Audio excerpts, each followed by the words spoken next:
భర్త సెక్సువల్ వేధింపులకి తట్టుకోలేక విశాఖకు చెందిన నవ్వదు వసంత అనే అమ్మాయి అయితే చనిపోవడం జరిగింది. ఈ నేపథ్యంలో పూర్తిగా అసలు రాత్రి ఈ ఘటన జరిగేక ముందు ఏమైందో వాళ్ళ బావకైతే కాల్ చేయడం జరిగింది. ప్రస్తుతం వాళ్ళ బావ సంతోష్‌గా ఉన్నారు. సార్ చెప్పండి, చనిపోయే ముందు మీకేమైనా ఫోన్ చేసిందా వసంత? వసంత చేయలేదండి. నేనే కాల్ చేశాను. బట్ నేను కాల్ చేయడానికి కూడా కారణం ఉంది. ఏం కారణం ఏంటంటే నాకు బిఫోర్ ద మార్నింగ్ వాళ్ళ హస్బెండ్ నాకు కాల్ చేశారు.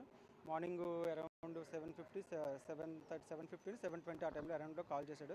కాల్ చేసి అన్నయ్య అలా మీ మరదలు ఇలాగా నాతో కలవటం లేదు. మీరు ఒకసారి చెప్పండి. ఎందుకంటే మీ మాట అయితే వింటది అని చెప్పడం నాకు జరిగిందండి. సరే బ్రదర్ నేను మాట్లాడుతానులే చిన్నపిల్ల కదా కొంచెం టేక్ ఈజీగా తీసుకోండి. నేను ఒకసారి మాట్లాడి కన్విన్స్ చేస్తానని చెప్పి చెప్పడం జరిగింది. చెప్పడం జరిగిన తర్వాత నిన్న ఆయన ఆఫీస్ నుంచి వచ్చాక 9:30 ఆ టైంలో తనకు కాల్ చేశాను.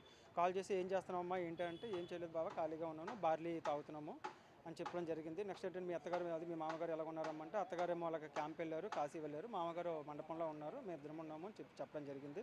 సరే ఏంటమ్మా ఇలాగ మరి ఇలా ప్రాబ్లం వస్తుందంట కదా మరి ఎందుకు నువ్వు అలాగా సెట్ చేసుకుంటున్నావు, మరి నీ లైఫ్ నువ్వు సెట్ చేసుకోవాలి కదా రేపు పొద్దున్న ఏదైనా ప్రాబ్లం అవుతుంది కదా అంటే అవన్నీ మీకు ఎవరు చెప్పారు ఏంటంటే లేదు మాకు తెలిసింది నువ్వు ఇలా తను కాల్ చేయడం వల్ల నాకు ఇలా జరిగింది చెప్పారు అంటే అవన్నీ మీకు ఏం తెలియదు మీరు అలాగా మాట్లాడితే మీకు తెలియదు ఊరుకోండి అని చెప్పేసి కాల్ కట్ చేయడం జరిగింది. కాల్ కట్ అయిన వితిన్ 5 మినిట్స్ గ్యాప్లోనే నాకు ఈ పిక్ పెట్టడం జరిగిందండి.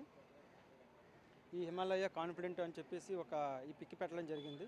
ఈ పిక్ పెట్టిన వితిన్ మళ్ళీ ఒక 2 మినిట్స్కి 3 మినిట్స్కి ఒక మెసేజ్ పెట్టాను. తను ఏమి మెసేజ్ పెట్టిందంటే ఈ ట్యా ఈ ట్యాబ్లెట్స్ వాడుతున్నాడు మీ తమ్ముడు ఎందుకు వాడుతున్నాడు మీరు మీరు అడగండి, మీరు అడిగిన తర్వాత అప్పుడు నాతో మాట్లాడమని చెప్పేసి అన్నదండి. బట్ ఏంటంటే ఆ టైంలో నేను ఇంకా ఆ అబ్బాయిని అడగడం పద్ధతిగా బాగోదు కదా 9:30, 9:50 ఆ టైంలో ఇంకెందుకులే అని చెప్తే నేను టేక్ ఈజీగా తీసుకుని వదిలేశాను. అది జరిగిన వితిన్ ఒక 11:50 ఆ అరౌండ్ టైంలో నాకు మళ్ళీ ఆ అబ్బాయి నెంబర్ నుంచి నాకు కాల్ రావడం జరిగింది. బట్ నేనేమనుకున్నానంటే ఏదో నార్మల్ గొడవ ఏదో కదా అని చెప్పేసి నేను 2 టైమ్స్ కూడా కాల్ చేసిన లిఫ్ట్ చేయలేదు. తర్వాత కంటిన్యూ కాల్ చేస్తున్నారు. కాల్ చేసిన తర్వాత లిఫ్ట్ చేశాను. లిఫ్ట్ చేసిన తర్వాత ఏమైందంటే ఆ అబ్బాయి నెంబర్ నుంచే కాల్ వచ్చింది. బట్ ఏంటంటే ఆ అబ్బాయి అయితే మాట్లాడలేదు, వేరే పర్సన్ ఎవరికి ఇచ్చారు. తను ఏం చెప్పారంటే మీరు అర్జెంటుగా ఇమీడియట్లీగా బెహర్ హాస్పిటల్కి రావాలి, అమ్మాయికి మీ వసంతకి బాగోలేదు, ఎమర్జెన్సీ అర్జెంట్ అన్నారు. బట్ ఏంటంటే రీజన్ అడిగాను నేను. ఇప్పుడే మాట్లాడాను కదండి మీరు ఇప్పుడు ఇంతలో ఏమైందంటే రీజన్ అయితే మాకు చెప్పలేదండి, మీరు ఇమీడియట్లీ రావాలి బాగోలేదు ఇదే చెప్పారు తప్ప అసలు ఇలా జరిగిందనే సిచ్యువేషన్ కూడా మాకు చెప్పలేదండి. వెంటనే మేము ఏం చేస్తామంటే మా ఫ్యామిలీ మెంబర్స్ ఒక ఆటో మీద కొంతమంది మేము బయలుదేరడం జరిగింది. తీరా నియర్లీ ఎన్ఏడి క్రాస్ అయ్యాము. క్రాస్ అవ్వగానే మళ్ళీ కాల్ చేశారు, వాళ్ళే కాల్ చేసి నా నెంబర్కి కాల్ చేయలేదు, ఏదైతే పాప చనిపోయిందో వాళ్ళ ఫాదర్ నెంబర్కి కాల్ చేయడం జరిగింది. కాల్ చేసి ఇలా పాపని ఇమీడియట్లీ ఇలాగ కేజీకి షిఫ్ట్ చేసేయమంటున్నారు, మీరు వస్తున్నారా లేదా అంటే లేదంటే వెయిట్ చేయండి ఒక 5 మినిట్స్, మేము ఆల్రెడీ ఎన్ఏడి క్రాస్ అయిపోయి ఇంక ఎన్ఏడి నుంచి బెహర్ హాస్పిటల్ రావడానికి మ్యాక్సిమం ఒక 3 to 5 మినిట్స్, మీరు ఎందుకు కంగారు పడుతుంటారని చెప్పి అనడం జరిగింది.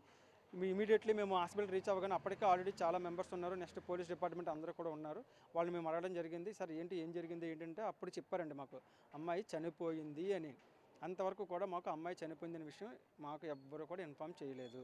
ఆ అమ్మాయి కూడా హాస్పిటల్ సెల్లార్లో అంబులెన్స్ పక్కన వేరే బెడ్ ఉంటుంది కదా, అంబులెన్స్లో బెడ్ ఉంటుంది కదా, ఆ బెడ్ పైన పెట్టడం జరిగింది. అప్పటికి అమ్మాయి చనిపోయి ఉంది. దట్టు నేను అక్కడ కూడా వాళ్ళని క్వశ్చన్ చేశాను, అమ్మాయి హాస్పిటల్కి వచ్చాక చనిపోయిందా బిఫోర్గా చనిపోయిందా అంటే లేదండి మా దగ్గరకు వచ్చేసరికి అమ్మాయి ఆల్రెడీ డెడ్ బాడీ తీసుకొచ్చారు చనిపోయి ఉంది తప్ప మా దగ్గర ఏం చనిపోలేదు, అమ్మాయి బిఫోర్ మీరు తీసుకురాకముందు చనిపోయిందని అలా చెప్పడం జరిగిందండి. అంటే సూసైడ్ చేసుకుంది లేదా పేరెంట్స్ అయితే చంపేశారు అని చెప్తున్నారు. మేబీ అదే సార్, ఎందుకంటే తను కంటిన్యూగా సెక్సువల్ హెరాస్మెంట్ చేస్తాడు. ఎందుకంటే మాకు చెప్పింది కదా తను వాళ్ళ మదర్ కూడా చెప్పించారు నెంబర్ ఆఫ్ టైమ్స్, తను ఇలా ట్యాబ్లెట్స్ వేసుకుని నన్ను అవి డిఫరెంట్ వీడియోస్ చూసి అలా ఆ డిఫరెంట్ వేస్లో ఉండమంటున్నాడు, నేను తట్టుకోలేకపోతున్నాను, మీకు తెలియట్లేదు ఆ పెయిన్ అంటే నేను అనుభవిస్తున్నాను కాబట్టి నాకు తెలిసిన కదా మీకు ఎలా తెలిసి మీకు ఏం తెలియదు కదా మీరు ఎలా చెప్తున్నారు అని చెప్పేసి తను చాలా సఫర్ అవ్వడం, చాలా ఏమంటారు దాన్ని దిగ్బంధకు బాగా కొద్దిగా గురయిందండి. దానివల్ల మెయిన్ ఆ అమ్మాయికి. లేదంటే పెళ్లి మొదట్లో ఎలా ఉండేవాడు? స్టార్టింగ్లో కొంచెం బాగానే ఉండేవారండి, ఎలాంటి అనౌన్స్మెంట్స్ ఏమీ లేదు తప్ప అది బాగానే ఉంది. లాస్ట్ ఒక 1 వీక్ 10 డేస్ బ్యాక్ చిన్న ప్రాబ్లం అయింది, గొడవ అయింది. అలా అత్తగారికి ఈయనకి ఈ అమ్మాయికి ముగ్గురికి గొడవ అయింది. గొడవ అయితే మేము వెళ్ళి మాట్లాడడం జరిగిన తర్వాత మళ్ళీ మా ఇంటికి తీసుకొచ్చాము. ఒక 3 డేస్ ఉంచుకొని మళ్ళీ పంపించండి అంటే 3 డేస్ నుంచి పంపించాము. అప్పుడు పంపించిన తర్వాత మళ్ళీ బాగానే ఉన్నారు. నెక్స్ట్ ఆ 1 వీక్ నుంచి ఈ ట్యాబ్లెట్స్ యూజ్ చేస్తానని చెప్పింది. యూజ్ చేసి కంటిన్యూగా నన్ను చాలా హెరాస్మెంట్ చేస్తున్నాడు, నేను తట్టుకోలేకపోతున్నాను అని చెప్పడం జరిగిందండి. వాళ్ళ మదర్కి వాళ్ళ పేరెంట్స్ పిక్ పెట్టలేదు, ఇలా ట్యాబ్లెట్స్ వాడుతున్నాడు, అవి ఎందుకు వాడుతున్నాడో ఏంటో నాకు తెలియట్లేదు, ఆ ట్యాబ్లెట్స్ వాడడం వల్ల నన్ను చాలా ఇబ్బంది పెడుతున్నాడని చెప్పడం జరిగింది తప్ప పిక్ అయితే పెట్టలేదు. నేను అడిగిన తర్వాత నాకు పిక్ పెట్టడం జరిగింది. నెక్స్ట్ ఏంటంటే నాకు ఆ పిక్ పెట్టడం నాకు ఇక్కడ మీ అందరికీ కూడా చూపించడం కానీ పోలీస్ డిపార్ట్మెంట్ చూపించడం కానీ నాకు సూటబుల్గా జరిగింది. ఇప్పుడు పూర్తిగా భర్త సంబంధించిన వాళ్ళ పేరెంట్స్ కానీ వాళ్ళు కానీ ఎవరు ఇక్కడికి ఇక్కడ ఎవరు రాలండి, వాళ్ళ రిలేషన్స్ ఎవరో మేబీ ఉండుంటారేమో తప్ప ఎవరో రాలేదండి. వాళ్ళ మదర్ ఫాదరు బ్రదర్ కానీ ఎవరో రిలేషన్స్ ఉన్నారు కానీ ఎవరు కూడా ఇక్కడికి రావడం జరగలేదు. అంతా కూడా మీ అమ్మాయి తరపు నుంచి మేము వచ్చాం తప్ప వాళ్ళు ఎవరు కూడా ఇక్కడ రాలేదండి. కనీసం వాళ్ళ మదర్ కూడా కానీ ఫాదర్ కానీ బ్లడ్ రిలేషన్స్ చాలామంది రిలేషన్స్ ఉన్నారు. ఎవరైనా ఏదో జరిగింది ఏదో చెయ్యాలి ఏదో అని చెప్పేసి కనీసం ఎవరు మాట్లాడడం కానీ మమ్మల్ని ఓదార్చడం కానీ ఏమీ జరగలేదండి.